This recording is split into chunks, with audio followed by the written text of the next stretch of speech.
បងប្អូនអរគ្នាខ្ញុំនិយាយរឿងមួយរឿងហ្នឹងវាកើតឡើងនៅក្នុងប្រទេសគេទេនិយាយពីរឿង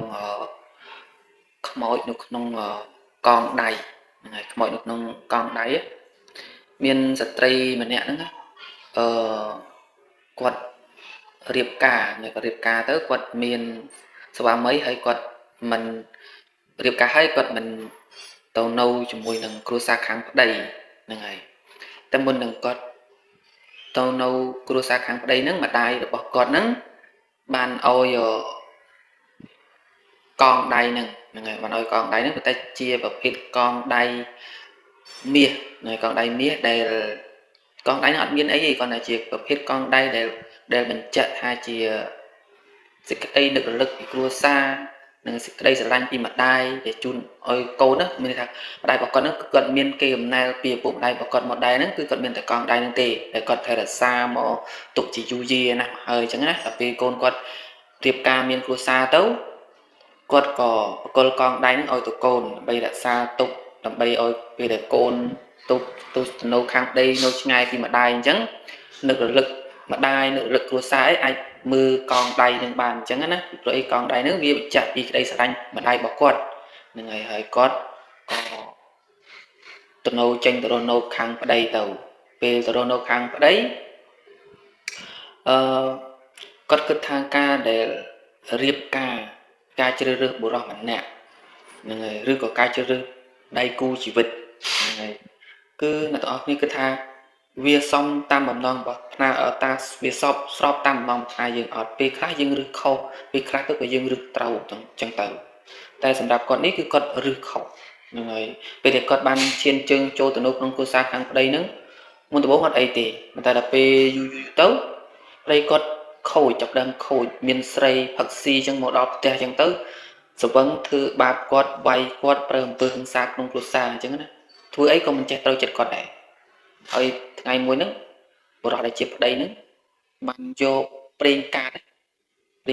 គេយកប្រេងកាតចាក់ដុតគាត់ទាំងរស់ទាំងដងហ្នឹងហើយចាក់ដុតគាត់ទាំងរស់ហ្នឹងហើយតមកគាត់ក៏បានស្លាប់ទៅហ្នឹងហើយគាត់បានស្លាប់ទៅហើយវានៅពេលឆេះទៅវានៅសល់កងដៃហ្នឹងហើយឆេះទៅវានៅសល់កងដៃហ្នឹងហើយបុរសដែលជាប្តីហ្នឹង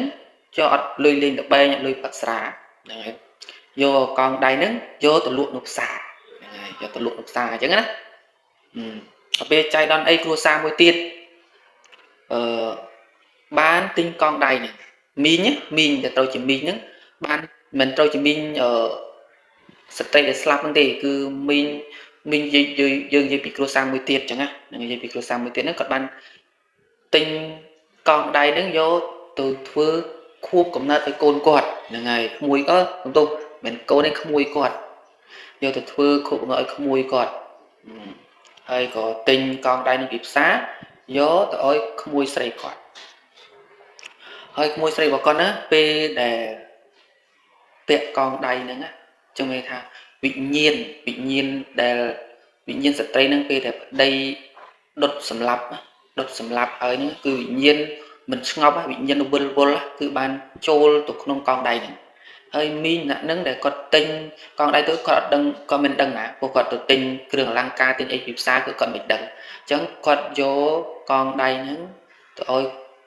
ក្មួយស្រីគាត់ធ្វើថ្ងៃខួបកំណើតហើយក្មួយស្រីហ្នឹងក៏បានពាក់កងដៃហ្នឹងពាក់អញ្ចឹងទៅពេលយប់ឡើងក្មួយស្រីហ្នឹងគឺដេកអត់បានទេមានពេលយប់ឡើងមានសំឡេងមនុស្សស្រីស្រែកហៅគាត់ស្រែកហៅគាត់ថាឲ្យក្រោកឡើងអញ្ចឹងណាស្រែកឲ្យក្រោកឡើងពាក់កណ្ដាលយប់អីក៏មានដែរស្រែកហៅឲ្យក្រោកឡើងអញ្ចឹងណាហើយក្មួយស្រីហ្នឹងជួនកាលទៅយប់ខ្លះទៅឃើញវិញ្ញាណមនុស្សស្រីម្នាក់ហ្នឹងស្លៀកក្រហមពាក់រ៉ូបក្រហមអញ្ចឹងណាហើយខ្លួនវិញមានរូលខ្មៅរបៀប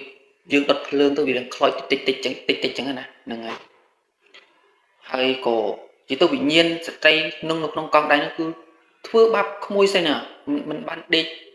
ឡើងគ្នាទៅជាហៅថាកើតជំងឺគេថារវើរវាយភ័យខ្លាចណា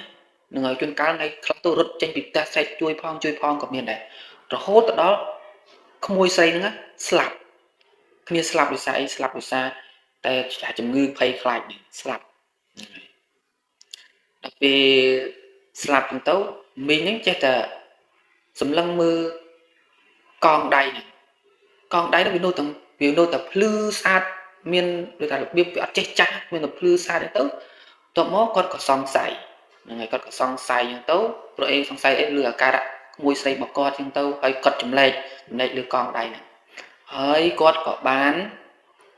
យកកងដៃហ្នឹងទៅរកគ្រូហ្នឹងហើយរកគ្រូមើលចឹងទៅគ្រូគេថាមានវិញ្ញាណស្ត្រីដែលគាត់រងកយុត្តិធម៌ហ្នឹងរស់នៅទៅក្នុងកងដៃហ្នឹង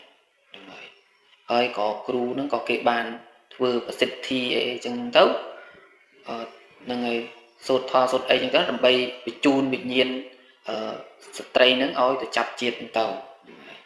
ហើយមីងហ្នឹងក៏បានយកកងដៃហ្នឹងយកទៅលក់នៅផ្សារបាត់ហ្នឹងទៅហ្នឹងហើយរឿងហ្នឹងក៏វាចប់ទៅប៉ុណ្ណឹងតែយើងស្ដាប់ទៅវារៀងព្រឺក្បាលហើយសូម្បីតែខ្ញុំដាក់និយាយនេះរៀងព្រឺក្បាលដែរចឹង